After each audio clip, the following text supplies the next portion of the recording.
Hello दोस्तों, नमस्कार। कैसे हैं आप सब? आई होप कि आप सब अच्छे होंगे, मस्त होंगे, खूब मन लगाकर पढ़ाई कर रहे होंगे। तो आज हम लोग इस सेशन को पूरा ख़त्म करेंगे। क्या है तो सामाजिक विज्ञान से है, जो कल का प्रश्न छूटा हुआ था वही आज हम लोग पढ़ेंगे। तो चलिए आज के सेशन को चालू करते हैं, टाइम ना वेस्ट करते हुए, क्योंकि प्रश्न ज़्यादा है, इसको आज कवर करना है। तो आज के सेशन का पहला प्रश्न देखते हैं। राज्य सरकार के कार्यों पर चर्चा करते हुए स्वास्थ्य, जल, यातायात इत्यादि से संबंधित मुद्दों पर चर्चा की जा सकती है, जिसमें क्या कह रहा है, शिक्षार्थी इन मुद्दों को समझाने तथा इन पर आलोचनात्मक विचार करने के लिए स्वतंत्र हो, विद्यार्थियों को सभी के लिए बेहतर सुविधाएं पाने हेतु हो, या आंदोलन आयोजित करने के लिए सजग किया जा सके। यह कह रहा है कि विद्यार्थियों को इन मुद्दों पर उनके राज्य द्वारा किए जाने वाले प्रयासों की जानकारी मिल सके। यह कह रहा है विद्यार्थियों का इन क्षेत्रों में सरकार की भूमिका को याद करवाया जा सकता है। तो पहला ही ऑप्शन बिल्कुल सही होगा। शिक्षार्थियों इन मुद्दों पर समझाने तथा इन पर आलोचनात्मक विचार बनाने के लिए स्वतंत्र हो। तो पहला ही ऑप्शन सही है। आगे देखते हैं, अगला प्रश्न देखते हैं। राष्ट्रीय पाठ्यचर्या की रूपरेखा 2005 प्रस्तावित करता है कि भूगोल पढ़ाया जाए, जिससे क्या हो, प्राकृतिक संसाधनों की अधिकतम प्राप्ति और उपयोग पर ध्यान केंद्रित किया जा सके।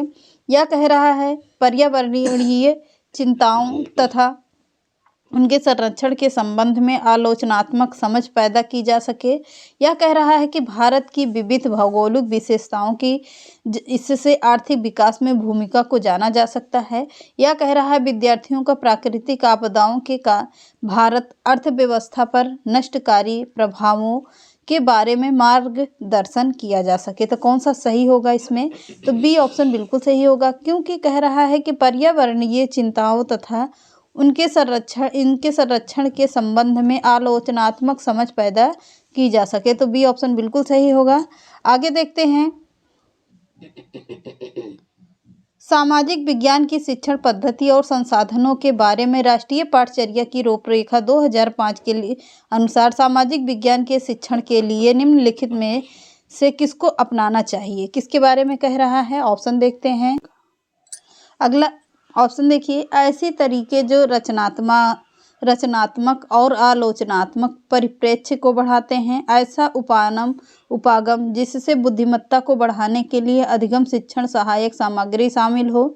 यह कह रहा है ऐसी रणनीतियाँ जो विद्यार्थियों को लंबे समय तक तथ्य याद रखने में सहायता करती हों, या मानसिक मानचित्र जो सूचना को तुरंत याद करने के लिए क्षमता को बढ़ाते हैं।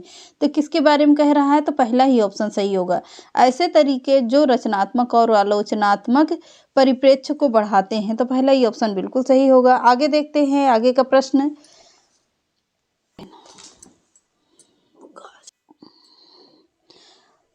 अगला देखते हैं, किसी सामाजिक विज्ञान की कक्षा में ढांचा का मुख्य लक्ष्य होता है आत्मसंशय के कौशल में सुधार को सुनिश्चित करना, विद्यार्थियों को विचारों पर सोचने के योग्य बनाना, या योग्य निर्धारण के वांछित परिणामों की बावजूद करना, या स्वतंत्र सोच निर्मित होने तक विद्यार्थियों की सहायता करना। डी ही ऑप्शन बिल्कुल सही होगा। अगला देखते हैं, अगला प्रश्न है, सूचना को छोटे छोटे भागों में बांटकर अंश तथा पूर्ण से संबंध स्थापित करने की योग्यता रखते हैं। विश्लेषण करना, स्मरण करना, बोध कराना, प्रयोग कराना। तो किसके बारे में? विश्लेषण कराना। पहला ही ऑप्शन बिल्कुल सही होगा। आगे देखते हैं,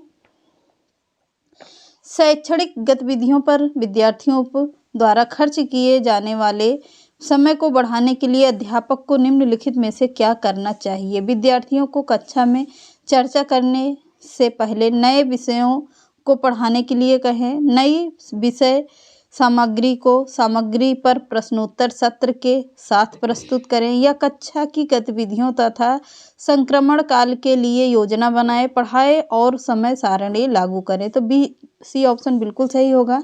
आगे देखते हैं, प्रेरक अधिगम निम्नलिखित में से किस उपागम के विपरीत है। निपुणता, अधिगम, संरचनात्मक प्रशिक्षण, अनुरूपण, नकल यानी जिसके बारे में कह रहा है नकल करने के बारे में।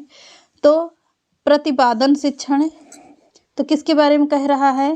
प्रतिपादन शिक्षण, प्रतिपादक शिक्षण के बारे में कह रहा है। डी ऑप्शन बिल्कुल सही है। आगे देखते हैं, निम्नलिखित में से कौन सा कथन सामाजिक विज्ञान शिक्षण में प्रभावकारी चिंतन व्यवहार के संदर्भ में सत्य है?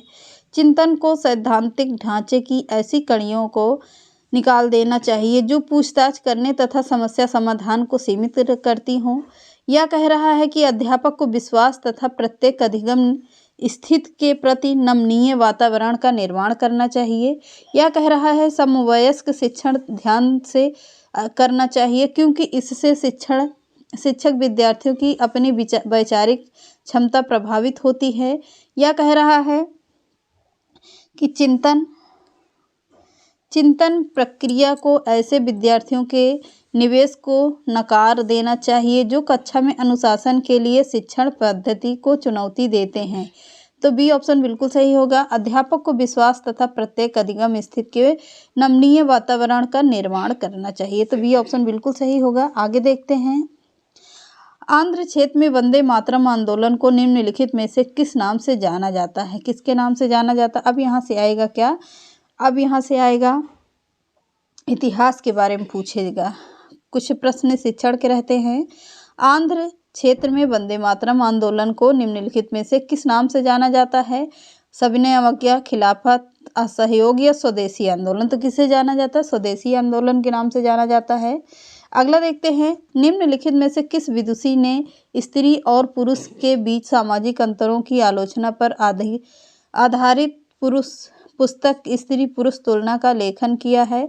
ताराबाई शिंदे, रामसुंदरी देवी, पंडिता रमाबाई या बेगम रुकैया ने? तो किसने किया है? ताराबाई शिंदे ने किया था। स्त्री पुरुष की तुलना की लेखन किया है। किसने किया था? ताराबाई शिंदे ने किया था। अगला प्रश्न देखते हैं, 19वीं सदी में ईसाई मिशनरियों ने भारत में क्रिश्चियन शिक्षा को लागू करना चाहा। क्या किया? जन सामान्य को शिक्षित करने के लिए, भारतीयों की कंपनी सरकार के प्रति वफादार बनाने के लिए किया था, यह संप्रभ्रात वर्ग को शिक्षित करने के लिए किया था, या लोगों के नैतिक चरित्र को सुधारने के लिए किया था? तो किसके बारे में कह रहा है? भारतीय कंपनी सरकार के प्रति वफादार बनाने के लिए कहा था, यानी कि बी ऑप्शन बिल्कुल सही होगा। आगे देखते हैं, 19वीं सदी में ब्रिटेन के औद्योगिकरण के साथ निम्नलिखित में से कौन सा परिवर्तन हुआ है? भारत ब्रिटिश औद्योगिक उत्पादों के लिए बड़ा बाजार बन गया। भारत में अनेक उद्योग स्थापित किए गए। भारत ब्रिटिश उद्योगों को कच्चे माल की आपूर्ति करने वाला प्रमुख देश बन गया। यह कह रहा है भारत ने ब्रिटिश उद्योगों को सस्ते मजदूर उपलब्ध करवाए। तो किसके लिए बना था?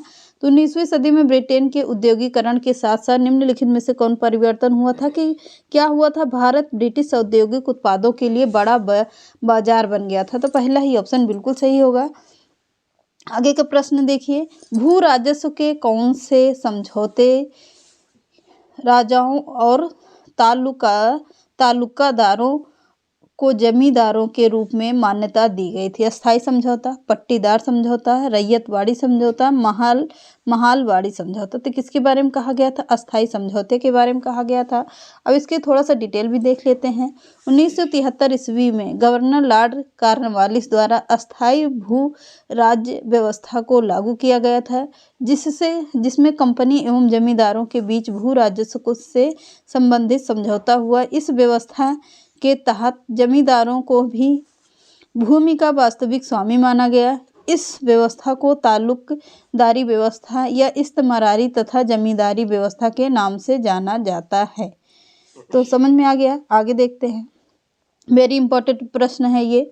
बेगम हजरत महल ने अंग्रेजों के विरुद्ध विद्रोह भड़काने के लिए निम्नलिखित में से किस नगर में सक्रिय भाग लिया था? कहाँ से लिया था? फैजाबाद, इलाहाबाद, कानपुर या लखनऊ? तो कानपुर से कौन था? नाना साहेब थे। नाना साहेब थे। लखनऊ से कौन थी? लखनऊ से कौन थी? बेगम हजरत महल थी। ये कहाँ से थी? बेगम हजरत महल। तो डी ऑप्शन बिल्कुल सही होगा। अगला देखते हैं, निम्नलिखित में से किस अधिनियम एक्ट के अंतर्गत भारतीय प्रशासन को ईस्ट इंडिया कंपनी से ब्रिटिश क्राउन को स्थानांतरित किया गया? 1861 का अधिनियम या 1867 का अधिनियम, यह कह रहा है कि 1833 का अधिनियम, यह कह रहा है 1858 का अधिनियम। तो किसके बारे में कह रहा है? 1858 के अधिनियम के बारे में कह रहा है। अगला है, मध्यकालीन असम में पाइक निम्नलिखित में से क्या थे?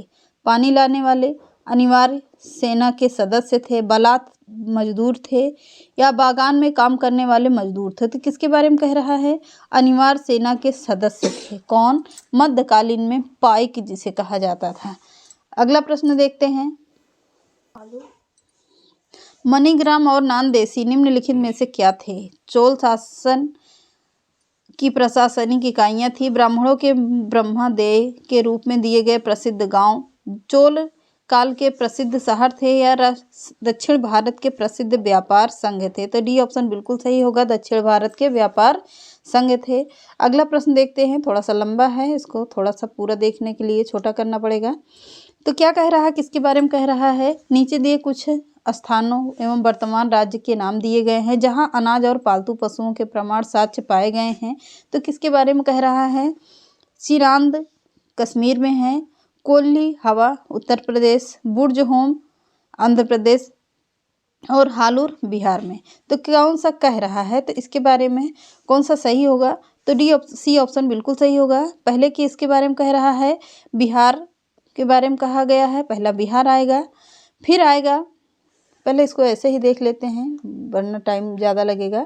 तो स्थान कौन सा दिया गया है? चिन्नांद कहाँ पर है? बिहार में है। कोल्ही हवा कहाँ पर है? उत्तर प्रदेश में है। बुर्ज होम कहाँ पर है? कश्मीर में है। हालूर कहाँ है? आंध्र प्रदेश में हो गया। तो अब इसको आप लोग भी मिला लीजिए। बिहार चिन्नांद कहाँ पर है? बिहार में, यानी कि फोर्थ ऑप्शन है। और कहाँ पर है? कोल्ही हवा कहाँ पर है? उत्तर प्रदेश में, ये तो बिल्कुल सही है इसका ऑप्शन।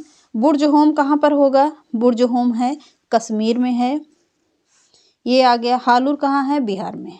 हालूर कहाँ है? आंध्र प्रदेश में है, तो ये आ गया।